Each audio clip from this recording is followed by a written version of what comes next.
All right, so this is obviously the meet everybody kind of panel. Not really, we're going to just talk about a little bit who they are, how they got into this thing, and then a little discussion about what they're passionate about. So I will start on the end with most of my new guests this year, other than some of the people on this panel, are actually brand new, never been to DragonCon before. I think you've never been to DragonCon, and that'd be Ron, right? Yep, Aron. Yeah, Aron. Okay. All right. I'll let you introduce yourself a little bit. Okay. I'm Aron Ra, author of Foundational Falsehoods Creationism. Just got this out of the box this morning. I have some up against the back wall. I am president of Atheist Alliance of America, and I'm director of the Phylogeny Explorer Project, which is yet to be unveiled, but when it will be, it'll be a phylogenetic hub, and we're trying to make a rendering online of the complete phylogenetic tree as an encyclopedia of life forms. And that's me. Very cool.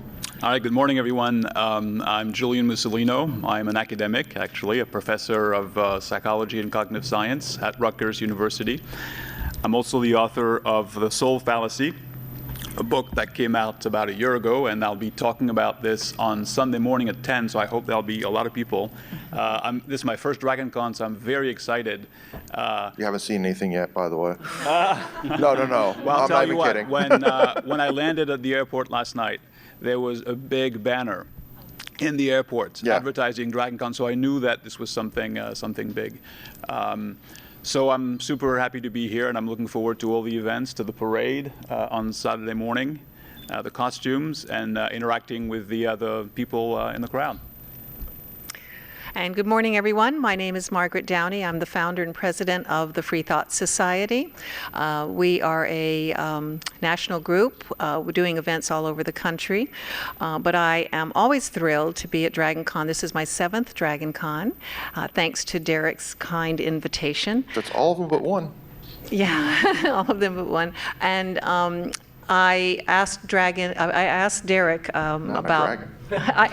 He's the dragon master, actually. the grand dragon. No, not the grand dragon. Not that. So I asked Derek a couple of years ago, why aren't the skeptics in the parade? And he said, I don't have any time. And I said, well, it's so important to be in the parade that I said, okay, I'll do it. Because I love costumes and I love to work with people.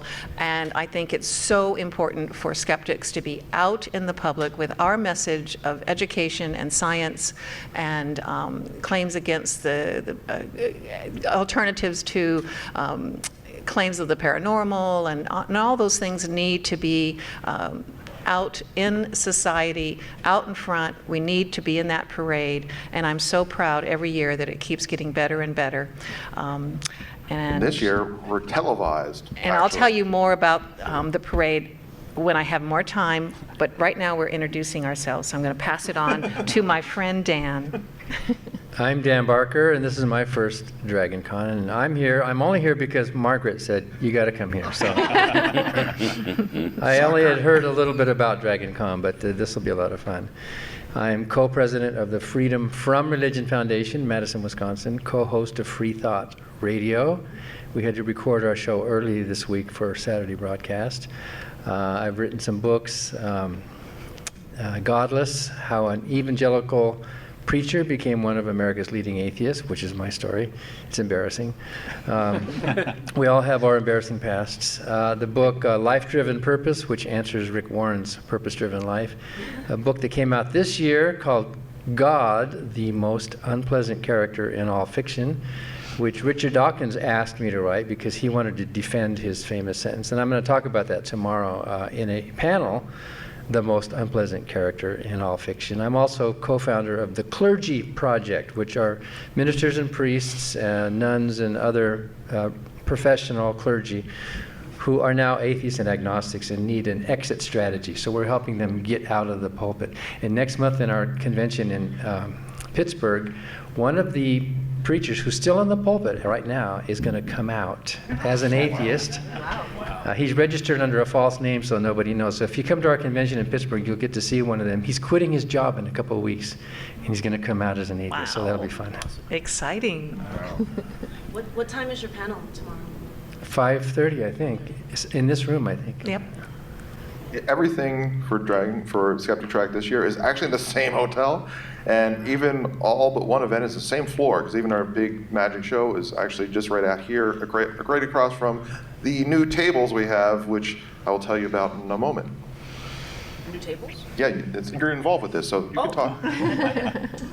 Before she heard about it. Good morning, everyone. My name is Leighann Lord.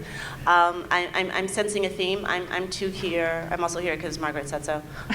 That's true. Without Margaret, obviously I don't have a track. Okay, I didn't say it, but it applies to me too. He was too.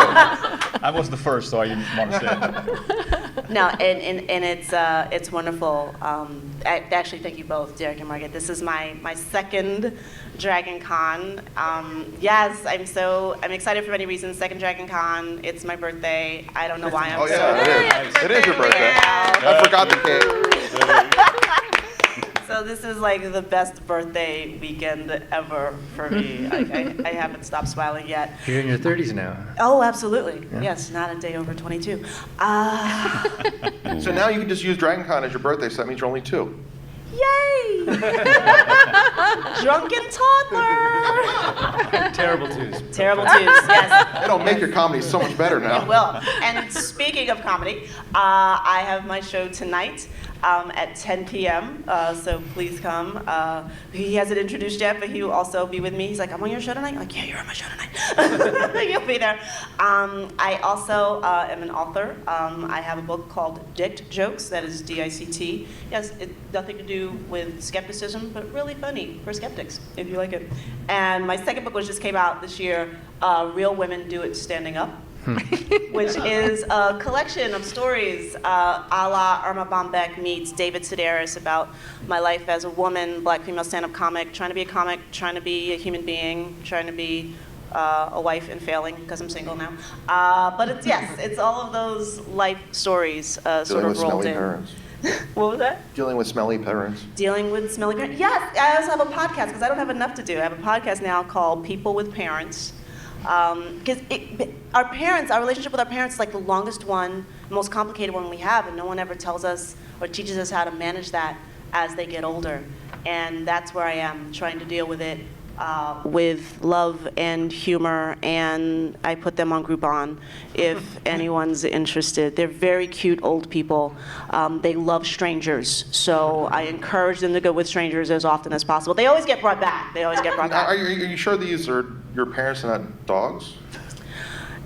Dude, you know what? No, if they were dogs, they'd behave better. They would do what they're told. Who listens to the kid?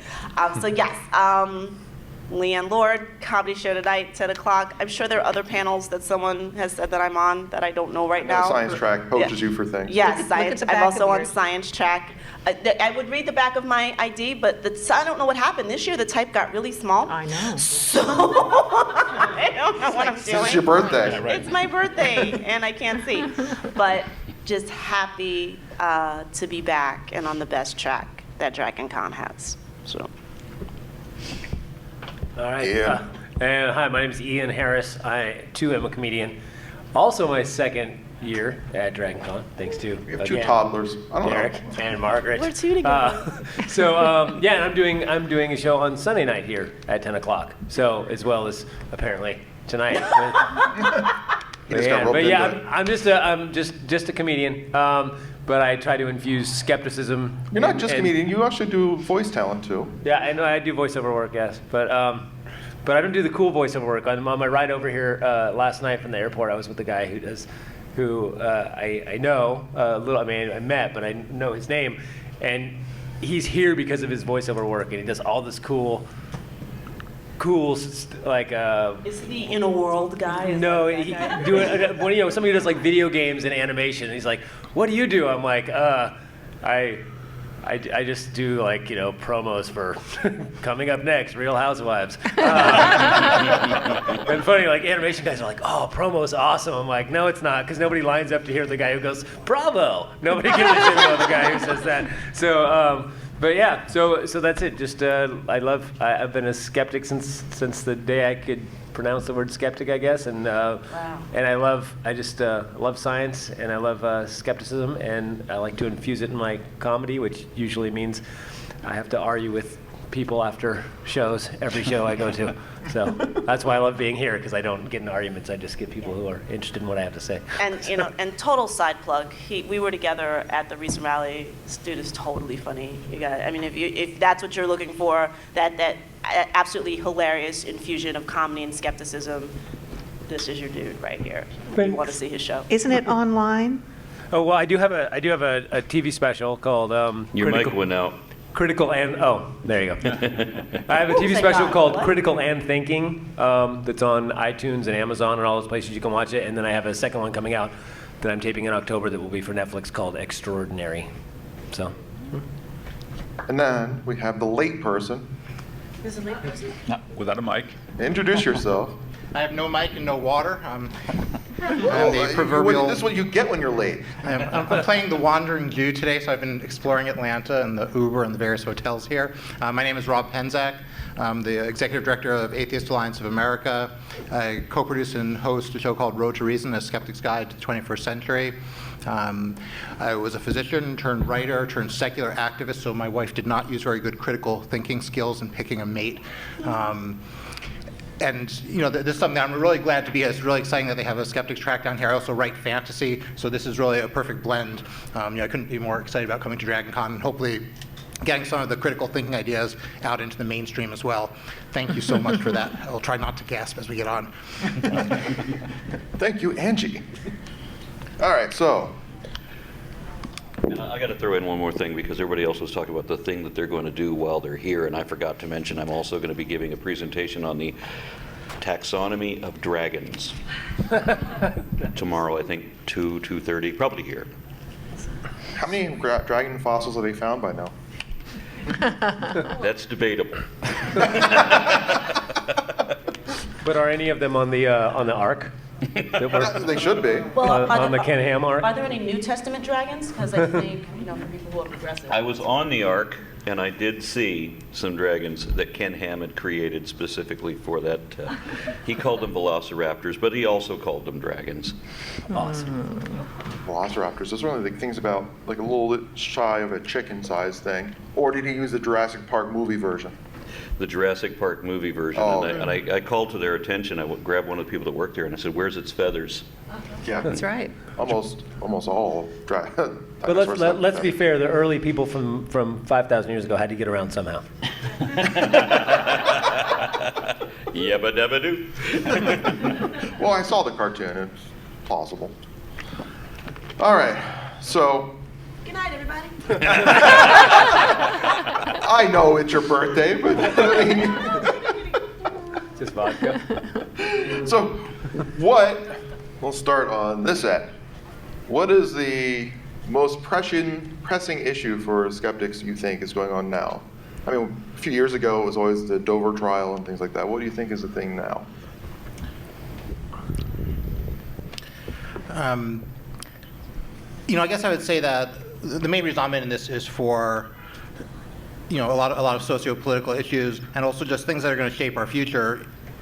Without a good understanding of science amongst our politicians and our media, things like global warming, which I think is a real threat, has been passed over for literally 20 years.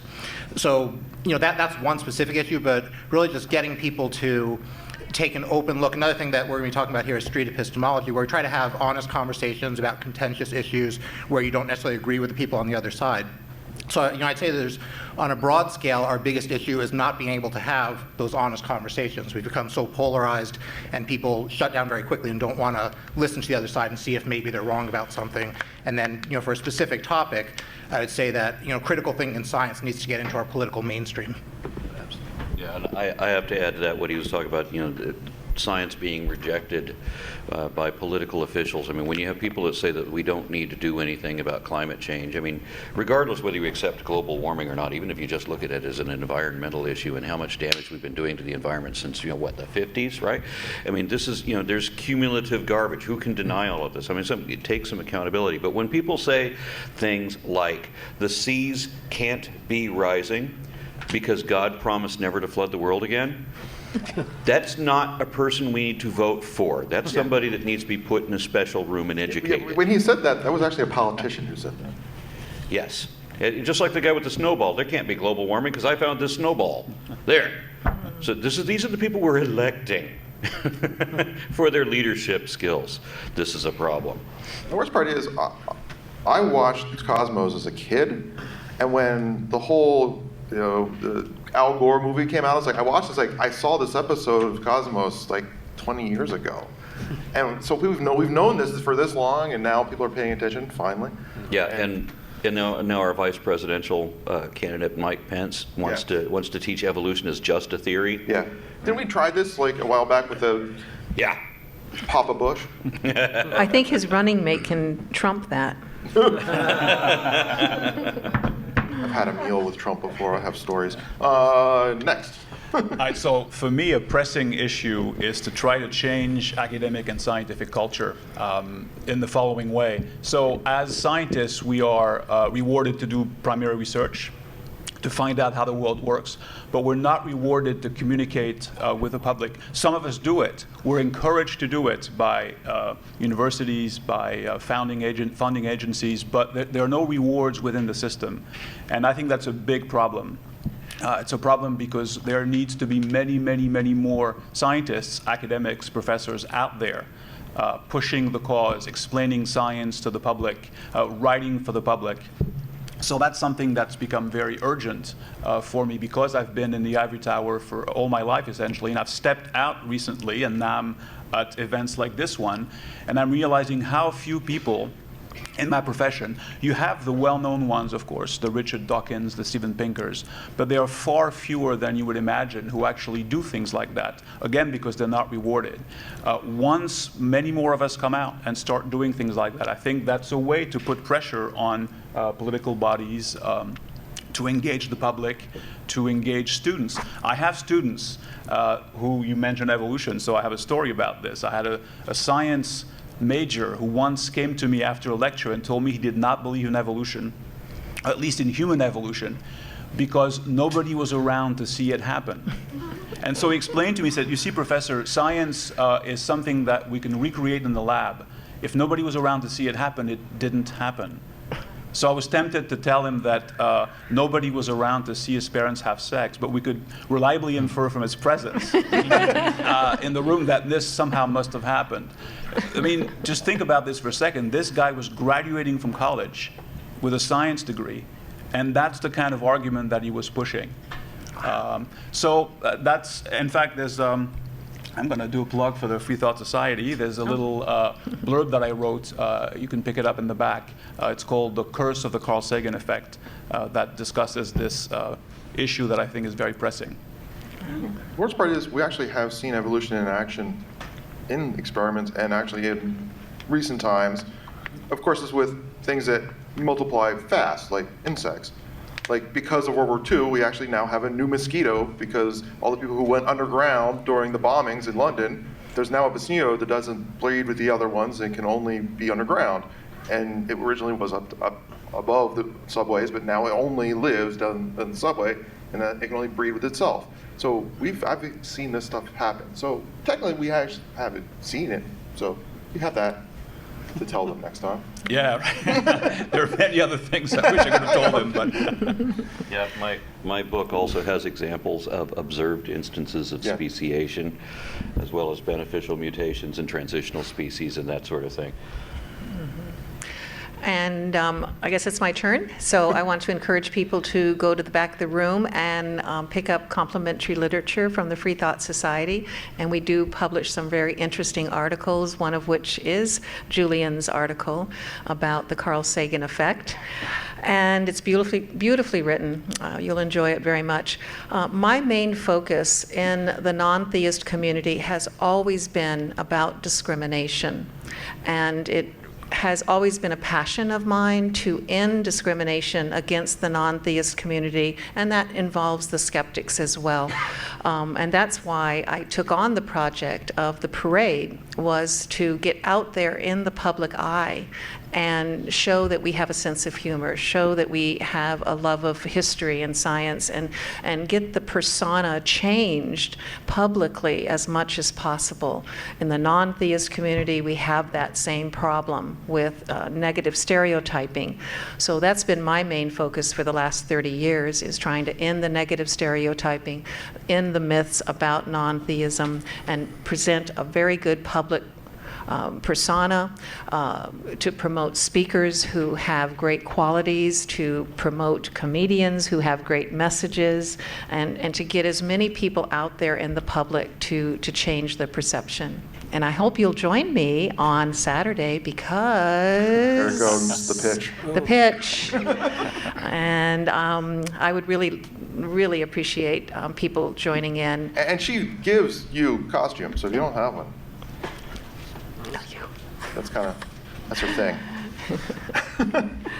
So, Dan's I'm next. Okay, so the coffee is just starting to take effect here. This is my religion. So, what's the most pressing issue? At the Freedom from Religion Foundation, we have 7 full-time attorneys and a legal staff. We have a whole second floor for legal. And they're very busy. We have at least a dozen cases in the courts at every level, from counties to high schools to the federal level. I'm suing the chaplain of the U.S. House of Representatives right now because he won't let me give a secular invocation.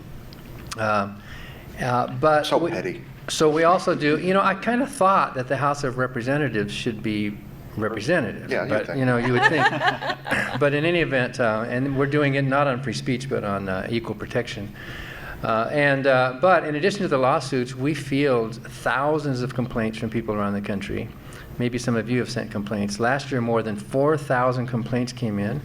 This year, it's probably going to be about 5,000. And the plurality, the largest complaint we get is religion in the schools. Mm-hmm. They're going after the kids. The Gideon Society, preaching teachers, preachers coming in during lunchtime. We got a preacher kicked out of a Texas school just this last week because he's coming in.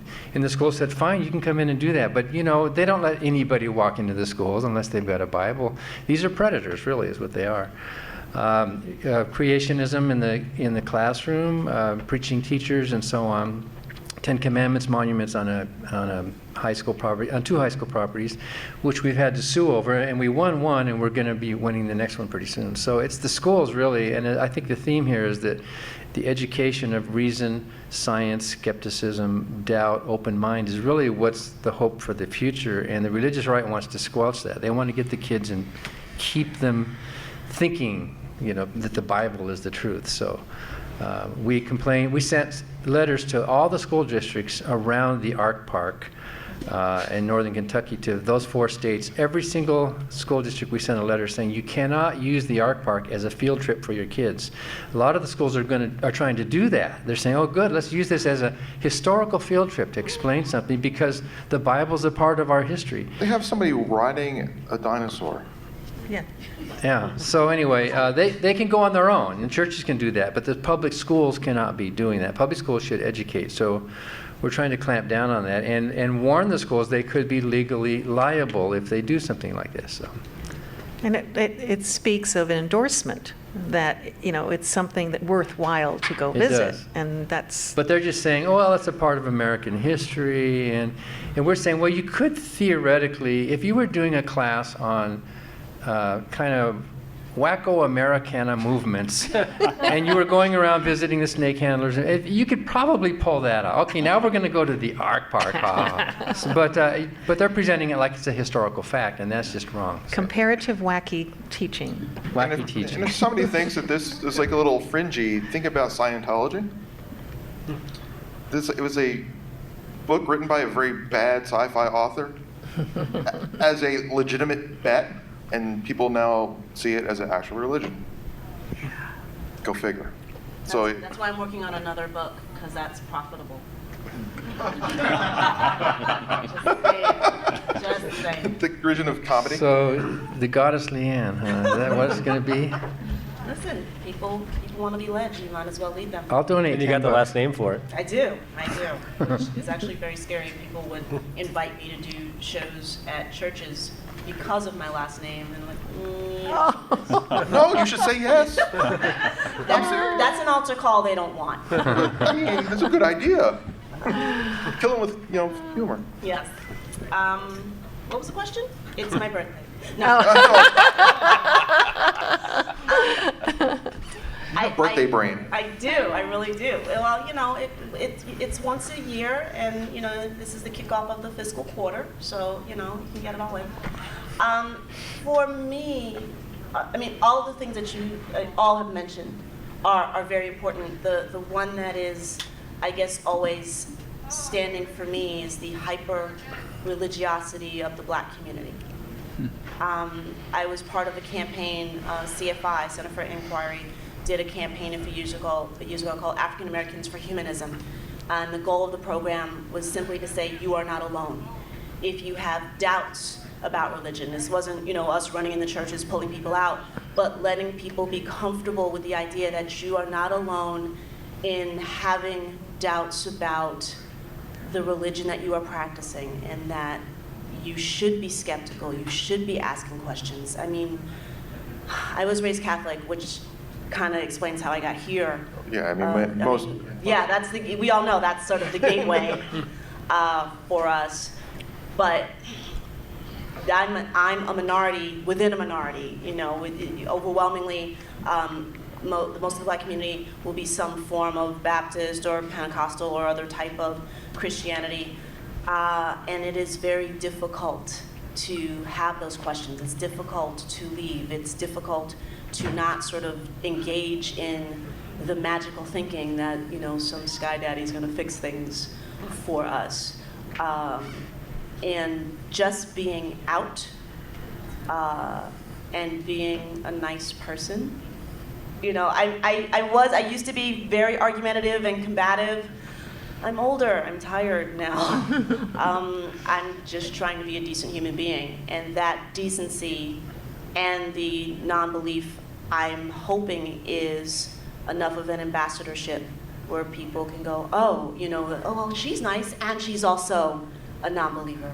I would like to think those little things, which aren't so little, matter. So the bigger this can become, the more normalized that we can be, the more people can understand that they don't necessarily have the right to inflict their beliefs on others, I think helps my community, both the African American community and overwhelmingly the female African American community, because by and large, churches are packed with women, and I'd like to think we're stronger and smarter than that. And going over to Julian's point, who do you work with quite often? Oh yes, I am one of the co-hosts of StarTalk with Dr. Neil deGrasse Tyson, who is just the poster boy for logic and coolness, and science is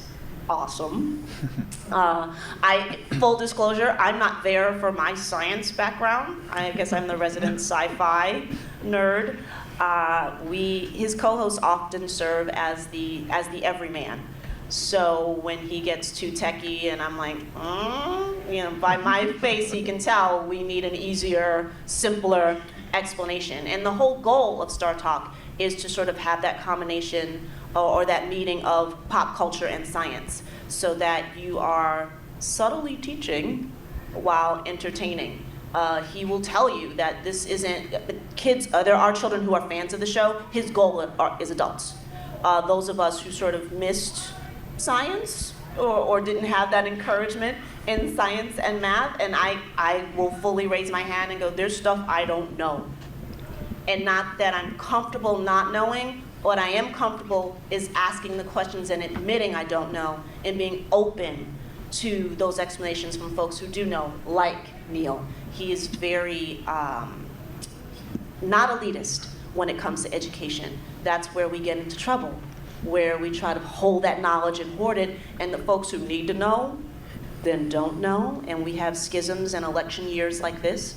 So, sorry, I had to get that in. No, Leighann, do you do both the podcast and the... I do the podcast. They usually bring me in for a segment called Cosmic Queries, or Science After Dark, where the fans and folks write in and ask Neil questions, and I read the questions. Neil does not know the questions and has to answer them on the spot, which is so awesome, because usually I don't even understand the questions. What am I saying? And then we're also on Nat Geo. We moved to Nat Geo last year. We got renewed for a second season before our first season started. We were nominated for an Emmy for our first season, and we just started taping our second season back in March. So, and you can see that on Nat Geo. I think it is the only late night science pop culture talk show in the history of ever. And Nat Geo is National Geographic Channel. Yes, National Geographic. You're speaking... is our publicist for the show, who reminds me to say these things. So I think I've covered. Are there more? I think people know who you are now. Is it your birthday, though? Today's my birthday. But just, by all means, don't feel limited by the 24-hour structure of the confines of the calendar. Don't limit yourselves that way in any way. Especially because the vendor's hall is way over at the America Mart. Yes, so yes. it might take you like a day or two to bring her gift or whatever, right? Yeah. Just saying, a girl needs a bat left. So. Me. How'd you get in all that? How'd you get in this I mess? think like everything's already been said. You know, I wouldn't say like I have one specific thing other than, which has already kind of been said. I feel that all the issues that we continually talk about stem from the same basic thing, and that's that people don't know how to think, and people don't know how to evaluate good evidence and where to get good evidence from. So I find that there's this two kinds of things going on in America, especially one where it's cool to flaunt your ignorance in some groups, where being ignorant is like or being against science or reason is somehow a virtue. And on the other hand, I think that I have friends that they've kind of got the idea, like that they're questioning things and all that, but they don't really know. They've never been taught how to evaluate evidence, how to where to get, what's a good source, so anything. So all of a sudden they become these conspiracy theorists, where they're, on one hand, they're shedding something, they're shedding some ridiculous belief, but they're replacing it with some other ridiculous belief, because they're never they're just going from one thing to the next, because they're not really being taught how to, or have never been taught how to think critically. And I think that's something that I don't know where it starts. I guess at a very young age, but that's just part of our culture. I mean, I find teachers. My wife used to be a science teacher, and I find teachers now. Even my daughter had to. Actually, one of my daughters, she's in 6th grade. One of her words, her vocabulary words, she just started school 2 weeks ago, was skepticism. Cool. But the teacher didn't know how to pronounce it, and my daughter was like, "It's skepticism." And I was like, wow, when your middle school teacher doesn't even know how to pronounce the word skepticism, maybe she's not using skepticism. What did she say? What's that? She was like, and so here's a skeptic. She knew what the word was, but she just hadn't said it enough to. It's skepticism. And my daughter just goes, skepticism. Yes, skepticism. So, but I just think you raised her well. Yeah, well, But yeah, so I think that's the biggest thing, is getting people to think and getting people to think properly and to check their resources and actually check their sources, because the greatest thing about the internet is also its downfalls, that there's so much information out there that there's also so much misinformation out there. There's actually a benefit in the fact that the internet is rife with idiocy and stupidity and ponage. Like when you're looking at news stories, I mean, how many times have you like shared a news story and then turned out that it was faux news, right? Not just Yes. Fox News, but completely made up, right? So I mean, there's a lot Sometimes it's both. There's a lot of news stories that are not just The Onion, but I mean just people just coming up with just fake stuff. So you have to be skeptical about everything that you read, and I think there's an advantage to that, because I was raised to believe that if it showed up in a newspaper or it was on TV, that's true. That's how you verify whether it's true, is it showed up on TV, right? Because I'm thinking that there's somebody out there vetting this information, right? But now we know better. Now we know that everything I share, at least everything I share, I don't know about you, but with everything I share on Facebook, somebody's going to come back and say that didn't really happen. Oh, okay, fine. So now I have to verify everything before. I don't really believe this. I'm just sharing this. Don't. Well, there's also this thing nowadays where I always tell people, people say, yeah, I read this study that such and such happened, and I go, no, that's called a meme. Right. Because you saw a word, a couple of words over a picture, that's not a study. But it's the same thing as I see so many people that they'll post. Actually, there's actually a couple of funny articles where the whole article is to prove that you only read the headline. Right. But I see that over and over and over, where people just comment on something or post something on the internet because of the headline, and then they didn't actually read the story. Right. And that happens over and over and over, and people take the headline and they walk away going, did you hear that this happened? Mm-hmm. It's like, well, if you read the story, you'd realize that was just that was clickbait. Happens all the time. What we don't do is verify or vet those stories that we agree with. Like, if you already agree with it, well, then it must be true. And then we only expend the energy in the stuff that we disagree with. Like, we can, I got that. And so you also have to, there's a word for that, the cognitive confirmation bias, which very smart, educated people fall for all the time. So we have to be vigilant without being arrogant. And remember that, while you're getting down on someone else for not knowing, where's your blind side as well? So there has to be some cognitive compassion, perhaps. I don't know if That's a good one. Well, several people mentioned education as being something that we have to stress. And the Saturday parade is going to be so unique. First of all, it is the first time we are going to be on national television, folks. This is a nationally, it's going to be filmed on the CW, and it's going to be, aired to millions of people, not just the 80,000 people that show up on the streets of Atlanta. And we are going to have an Einstein. Ian's going to be our Albert Einstein. Leighann Lord is going to be Ida B. Wells. Dan Barker is going to be Lucian. And Julian is going to be Thomas Paine. I'm going to be Alice Paul, the suffragist. And we're going to have a... She wanted to be Ida B. Wells, but I'm like, I don't know if people would get it. and Aron is going to be a skeptic sheriff. And he's going to, and the sign says, on the lookout for flim-flammers. So, and we have these great signs, and almost every sign has the word skeptic in it, or skepticism, or something about, rational thinking. So we've got a great opportunity for many people to join us with loner costumes and be a part of this educational event.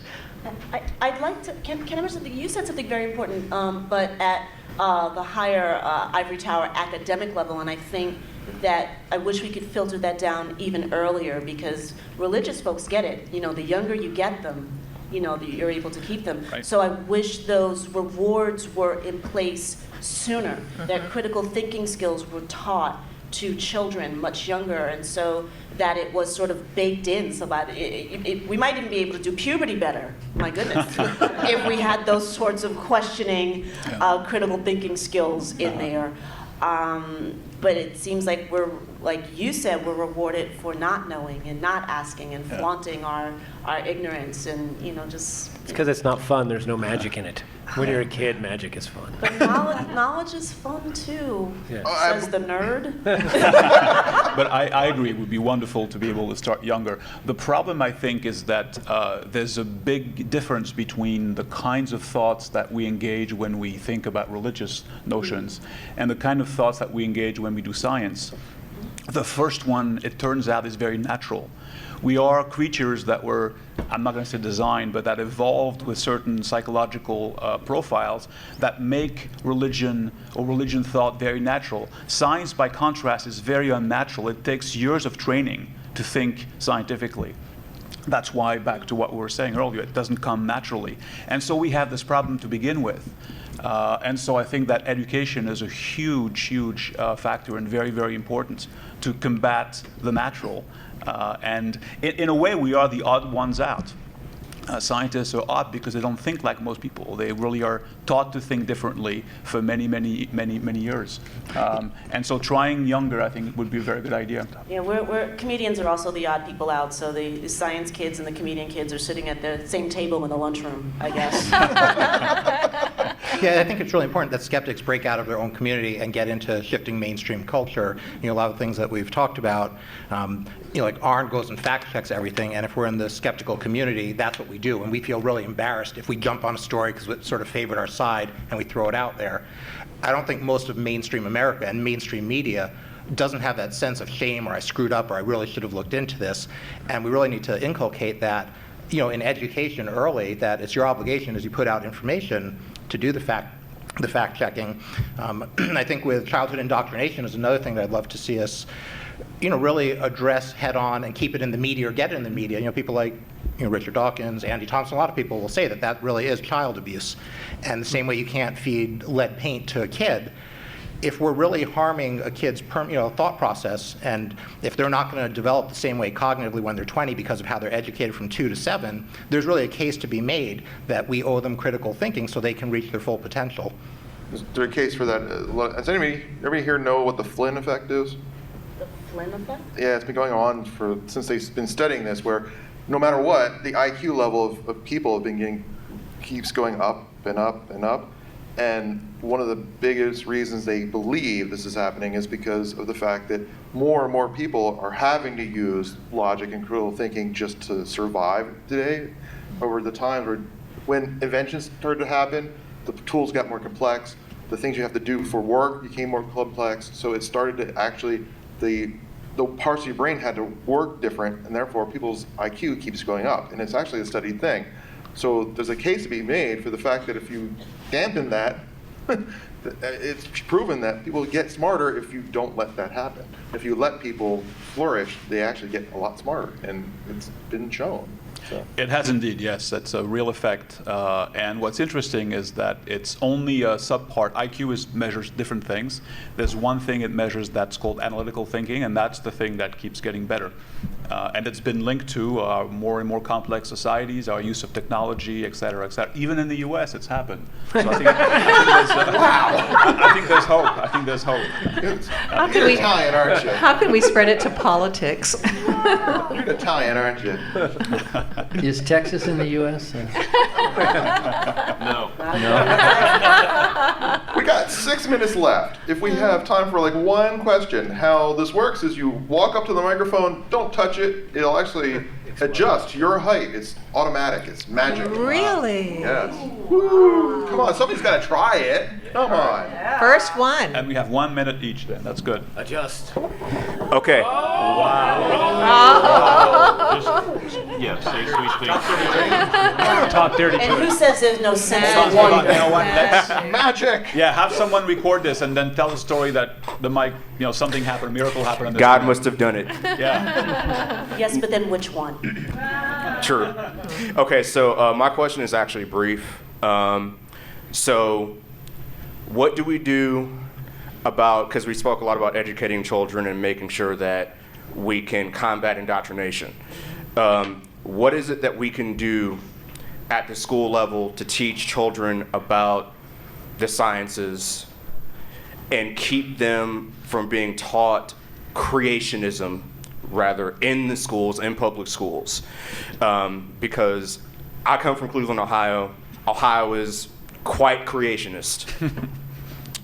And me coming from the inner city, there was not one word about evolution. There was not one word about cosmology. There was not one word about the age of the earth, things of that nature. And what is it that we can do in terms of talking to, let's say, school districts about making sure that we can at least introduce science into the classroom from a very early stage, let's say kindergarten all the way up to high school? What is it that we can do about that?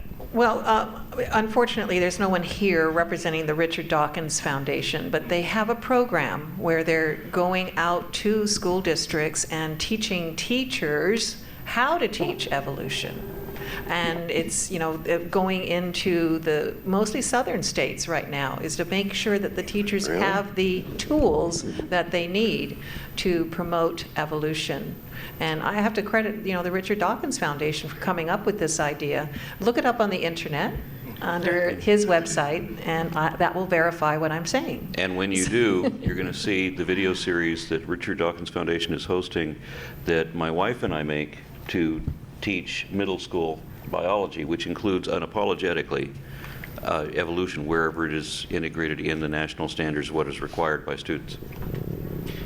Yeah, I want to say another word about that program. So that's the TIES program. If you look up by Bertha Vasquez, I think she approached the Dawkins Foundation, and that it is a wonderful project. I think we're hoping actually at Atheist Alliance to talk with her a little bit and figure out how to incorporate some of her insights as we start trying to teach critical thinking and street epistemology. The one other thing I say we can do is I would love to see many of our top scientists come out. I don't think anybody has, most mainstream America doesn't realize that, 97% or some huge amount of our scientists are atheists and skeptics and critical thinkers. We really need to change. So if they all came out in mass and said, science is how we know all these things. Here, global warming is a real threat right now. The fact that we don't have new antibiotics coming online is a problem. How capitalism can become a problem. If scientists came out en masse and made that kind of statement, it might let the educators actually do their job. I know right now, middle school teachers, high school teachers face such political pressure not to do their actual teaching. Next up. All right, my question is specifically for Dan. I had a question about the anonymity of making claims for the freedom of religion. Backstory, my daughter's elementary school has a billboard every, around Thanksgiving, Christmas, it says respect for the creator. And while I'm getting more open with my atheism, I'm still nervous about discrimination for her mainly in the school if, it was to be known that making a claim against it. Yeah, we can do that anonymously. As long as we have a complaint, we can say we have heard from someone either in your district or in a student or a parent, and keep your name out of it. It can get really dangerous. We're complaining in Indiana, and they want to cut up the plaintiffs and throw them in the river, they said. They're really angry. So you probably want to keep your head down, but... That's so Christian. Christian-like. Yes, it's that love and compassion thing I hear about. Yes. Well, no, it's because of the fish symbol. The fish in the river, get it? Feed the fish. One of our attorneys was actually threatened. So you can let us know. We have to keep it anonymous. And it's a very brave family who wants to come out publicly. Some families had to actually leave town when it became known.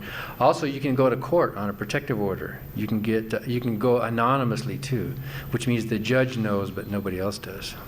We could also do public ridicule. If somebody wants to take a picture of this banner, then somebody else might blog about it. So let us know the facts, because that should come down. If it's in the school, by the school, they're breaking the law. You need some evidence, though. Pictures would be helpful. Supply the name of the school district. Make notes of how long it's up. It's only up a week and a half. So Give dates. The more information you can provide to the Freedom from Religion Foundation, the more substantiated the complaint looks.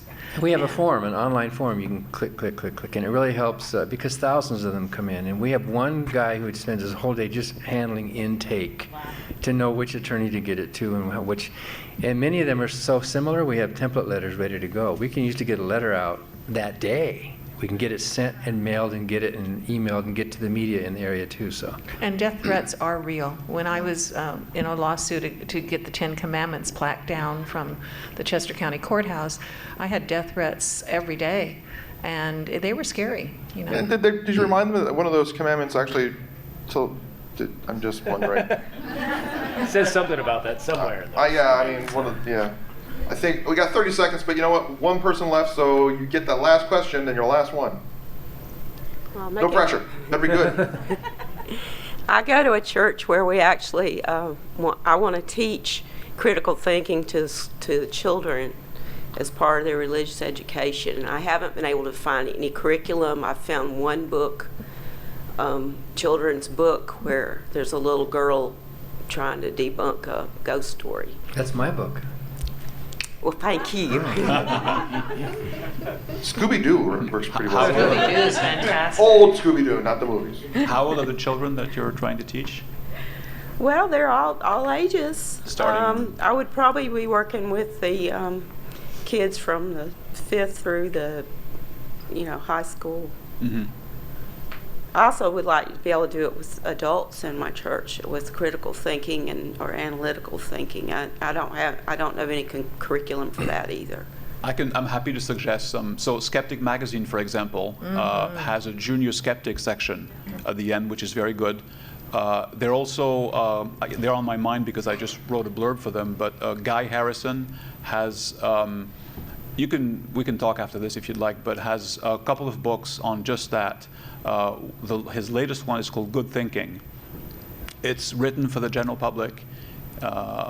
Children, high schoolers could probably use it too. It's very, very good. Are there pictures? I'm writing this. No, I don't think there are pictures. No. Actually, on that note, almost all the books that Guy Harrison has done actually kind of speak to the things that you would be worried about, because he writes books that are kind of aimed at the general population. Yep. Actually, most of his books do. Yeah, so those would be good. But we can talk if you'd like. If you contact me, I can send you all kinds. There are articles that are written for the general public. I'd like to be included in that conversation. Yeah, absolutely. I think there's a project that needs to be done. Yeah, and I also have a few ideas for events that teach critical thinking skills. You already took mine. A parade. The parade. I think you got that ready. Okay, on the note where somebody mentioned that, if you want to talk a little bit afterwards, we're doing something a little bit different this year. When we're done with the panel, all the guests are going to go out that door and then go to the Skeptics meet and greet area that's out near all the Skeptic Society table. There's actually a table there for it. There's a sign that says meet and greet, so you can actually go out there and talk all you want with any of the guests you want.